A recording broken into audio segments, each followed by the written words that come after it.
everyone, thanks for joining. We're going to get started now. We have Dr. Moore here today, so I'll turn it over to him for some brief remarks.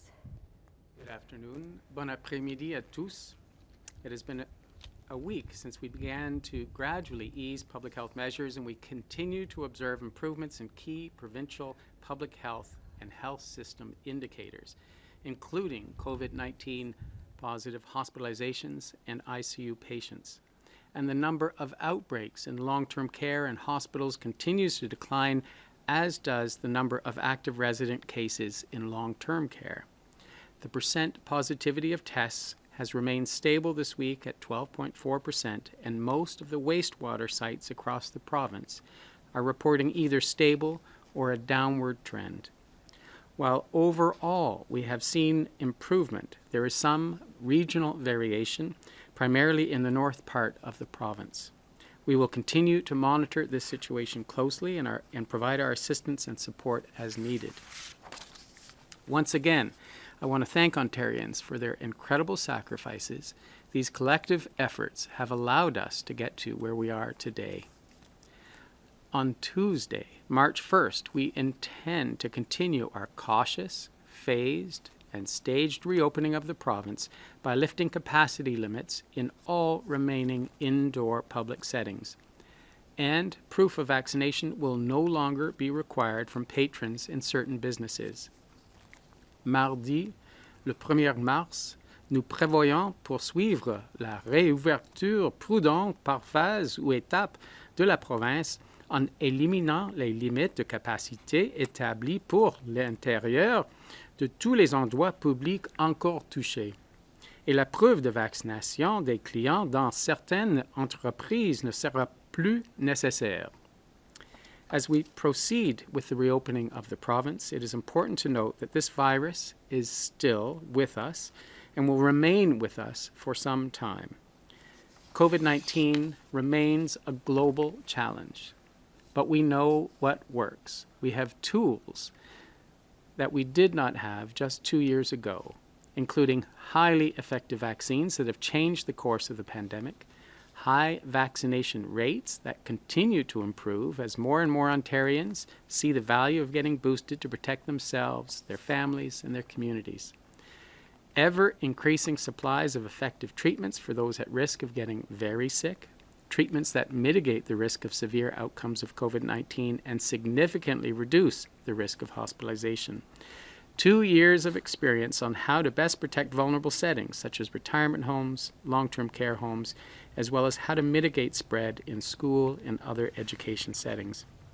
We will continue to closely monitor for new variants that may bring new challenges, and we will use the knowledge and experience we have on how this virus behaves and what works to stop its transmission. Masking requirements will remain in place for the time being, but we are reviewing these measures and hope to provide an update in the coming weeks. Le port du masque demeurera nécessaire pour le moment, mais une révision de ces mesures est en cours et nous vous informerons des derniers développements au cours des prochaines semaines. Masking does remain an important tool in our toolbox, and even when it's no longer required in public settings, it will continue to be an effective tool for reducing transmission and protecting those recovering from illness, their close contacts, and those who may be more vulnerable to severe COVID-19 infection. Some in our communities may also choose to continue wearing them regularly, and we need to be respectful of individual choices once masking is no longer required. Given the positive trends in the public health indicators and the high vaccination rate, we are actively reviewing all directives and instructions to healthcare providers or organizations that were temporarily put in place in response to the COVID-19 pandemic.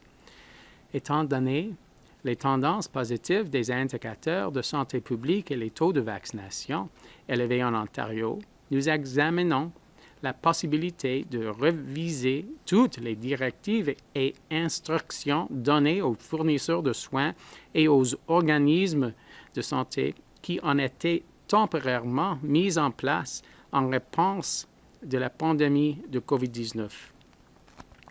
The eventual lifting of these directives and instructions reflects a move toward regular operations that will continue to ensure staff, students, clients, residents, and patients are protected. Keeping these important groups safe will be in part done through recommendations and guidance from my office, including for prevention, infection prevention and control. I know that I signaled my hope that we may be able to do so by March 1st, in alignment with the next steps of the province's reopening, but it may take a little longer as we continue to work with the relevant sectors to ensure that there are no gaps in guidance as we look to lift these measures in the near future. Rest assured, this work is underway and will be communicated with sector partners and the public when it's ready.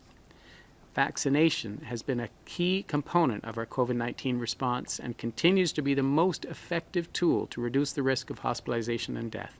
It is important that healthcare workers get their first, second, and third doses if they have not already done so. In the face of the Omicron threat, we are fortunate that our vaccination rollout continues to be strong, and as of February 23rd, 85.2% of Ontario's total population has received at least one dose, 81.3% have received 2 doses, and 47% have received 3 doses. Especially pleased to see that we expanded eligibility to youth on February 18th, and 6.2% of those 12 to 17-year-olds have come forward to get their booster doses. Boosters are an effective means of reducing your likelihood of becoming seriously ill from COVID-19, and there's good evidence that vaccination cuts your risk of developing long COVID syndrome in half. Les doses de rappel sont une moyenne efficace de réduire votre risque de tomber gravement malade de la COVID-19 et des éléments probants ont été recueillis indiquant que la vaccination coupe de moitié vos risques de développer le syndrome post-COVID-19. Even if you have had COVID in the past, getting vaccinated is still recommended as it provides better protection against future infection. Once again, I want to thank Ontarians for their incredible sacrifices. While the risk remains, and we must remain nimble in our response and be ready to respond to these new risks, it is clear that we're coming out of this wave of Omicron and that the coming months, as we move into spring and summer, will provide some needed relief. Thank you. Merci. We'll go to the phone lines for questions. Just a reminder, it's one question, one follow-up. Over to the first question, please. From Antonella Artuso, the Toronto Sun. Good afternoon, Dr. Moore. Are you likely to remove all masking orders at the same time, or do you anticipate phasing them out?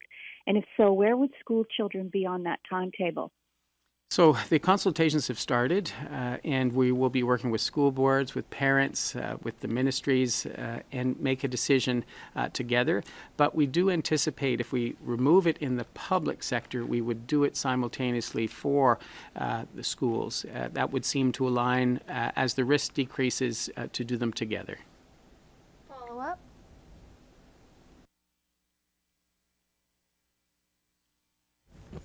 Antonella? Follow-up? Sorry. Do you have any recommendations for March break? Is it okay to go away now?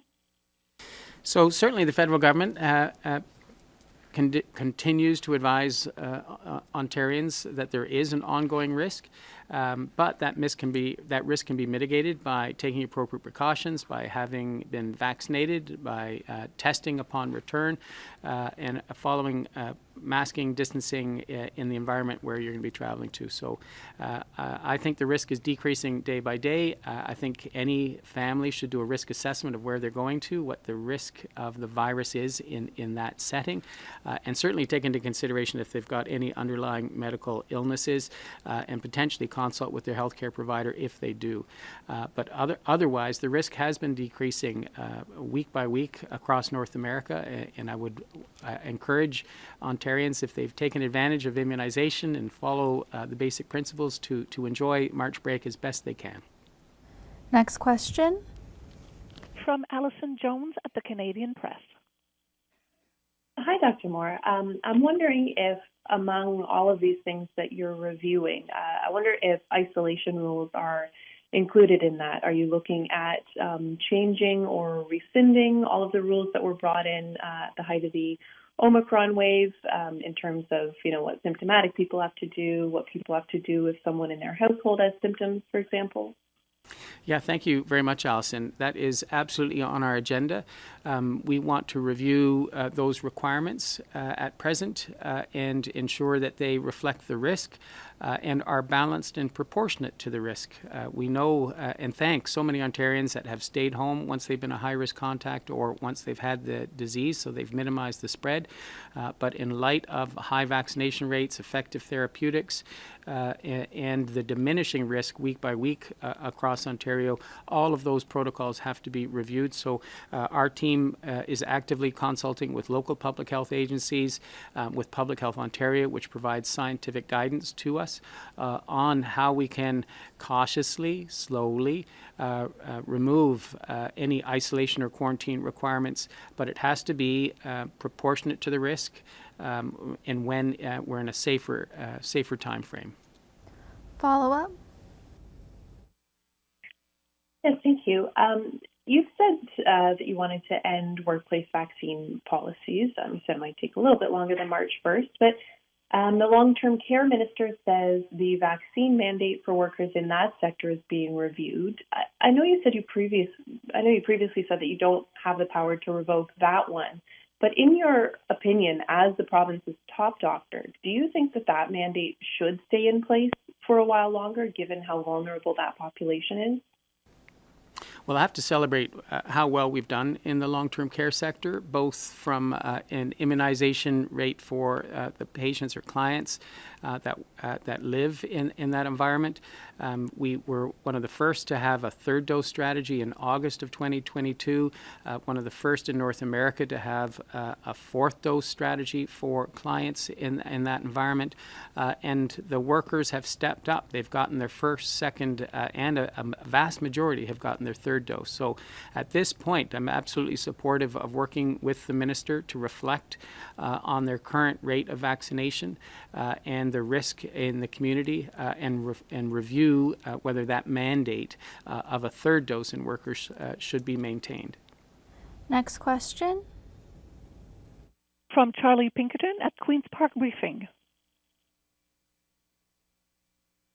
Hi, Dr. Moore. My first question is about some newer vaccines against COVID-19 and a lot newer to us here in Canada. That of Novavax and Medicago's, which I believe the latter of which was approved today. A couple months ago, you were speaking about Novavax's vaccine, and you shared an opinion with other experts I've heard that because of the technology it's based on, it's a more, familiar vaccine to some people, unlike those of which are based on mRNA technology. Do you think the province should reach out to the federal government to try to acquire doses of these vaccines, or has Ontario sort of gotten as far as it will in terms of its effort to vaccinate as many people as possible with vaccines it's already received? Oh, thanks so much, Tony. So we're actually very excited about both the Novavax and the Medicago products. They are proving to be highly safe, highly effective. They are more of a traditional vaccine, and that may have appeal to the 10% or so of 12 plus population that haven't received a vaccine as of yet. So we are working with the federal government to get, I would believe Novavax will be the first product available. It should be available second or third week of March in Ontario, and we'll communicate that directly to all Ontarians. I hope that the 10% of Ontarians adults 12 and up would reflect and review this product with their healthcare provider and see if it's right for them. It is highly effective against multiple strains of COVID, including Omicron, and we think it'll be available in significant amounts the second and third week of March. The Medicago product, we have heard just recently that its delivery to Ontarians may be delayed several months. So we may not hear of its availability confirmed till maybe May or June. So of all the products available, Novavax to me is still exciting. It's a traditional vaccine where the protein, the recombinant protein, is being injected. That's how most other vaccines work, like influenza. You'll build antibodies against it, and then your immunity, both cell-based and antibody-based, will continue. It's two-dose vaccine at present, and I think it's a great alternative for those that didn't want an mRNA vaccine. That it is more of a traditional technology, and I hope it does appeal to some who have yet taken advantage of our vaccination strategy. Follow-up? Okay, great. Thanks. Thanks for that thorough answer. Once the Health Ministry directive regarding vaccination policies for hospital employees is lifted, is it going to be your advice that it would be a greater benefit for hospitals to rehire nurses who lost their jobs because they didn't meet their hospital's vaccination policy? Or, would it be better for these nurses to not be rehired because of the additional risk that they would still continue to pose? So thanks for that question. I just have to be clear. Directives from the CMWH office are meant to be time limited, and they are to be an immediate risk to the health of the population. And so we are forced to review any directive that's in place, given that we're at a different phase of the pandemic, and the risk is decreasing day by day. So it is always necessary for me to review all directives that are written by the Chief Medical Officer of Health. So I don't want anyone listening to say I don't endorse immunization of healthcare workers or policies to immunize healthcare workers. What we're asking now is if the directive has to be removed, we're asking all of our healthcare partners to reflect on their current policies. I would suggest they do adopt an immunization policy for new hires, especially, and or for those that were let go, and that the corporations that have let any individuals go have to reflect on their policy. But we won't be prescriptive in any way. I absolutely 100% endorse anyone providing care to a vulnerable member of our community to be immunized. Last question, unless someone else joins the queue. From Jeff Gray at the Globe and Mail. Oh, hi, thanks. I just wanted to ask about the mask policies that you're looking at lifting. You mentioned lifting them all simultaneously as the goal, but would there still be holdover mask mandates or mask policies for, say, hospitals or long-term care or maybe even public transit? Is that something you'd consider?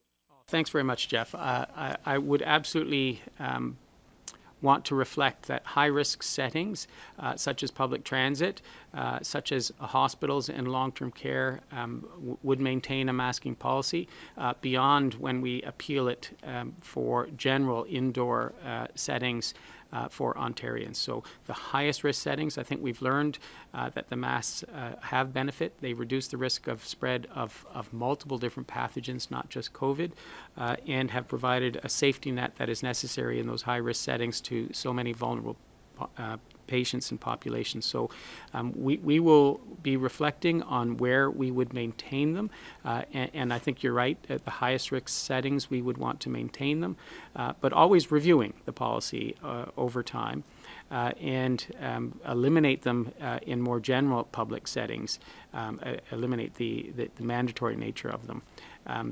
We're doing ongoing jurisdictional scans of lessons learned. So we're looking at England, where they're maintaining it in public transit, on the tube in London, for example, and they're maintaining it in their long-term care settings and acute care settings. So we're trying to learn best practices globally and provincially, and as the risk decreases in Ontario, make recommendations to government with that in mind. Follow-up? Thanks for that. And going back to your comments off the top about wastewater, declining, the signal, the amount of COVID we're finding in wastewater declining or stable. Are you still seeing, though, increases or worrying levels in certain public health units or certain areas of the province like Northern Ontario, are we still seeing a rise there, or are those tailing off as well? Yeah, in particular in the Northeast, we're seeing a rise, and we're seeing stabilization in some of the wastewater settings across Ontario. And I'm learning through that surveillance system, they can break it down by water treatment plant, even within a city. So in Toronto, for example, you could see an ongoing risk in certain neighborhoods in the north of Toronto.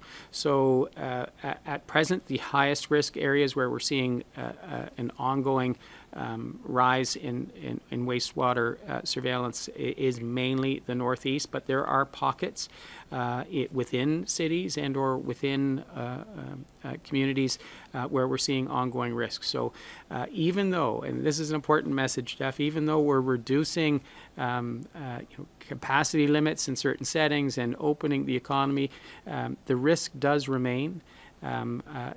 We will see ongoing transmission, and the wastewater is a reflection of that ongoing risk of transmission. It's not down to zero in any community in Ontario, but the rates are stabilizing, and our health system is stabilizing and has capacity to care for people who get ill from Omicron. But the risk remains, so please continue, wear your mask, wash your hands, come forward to get your first, second, third, or fourth doses of vaccine because it's not gone yet. Last question.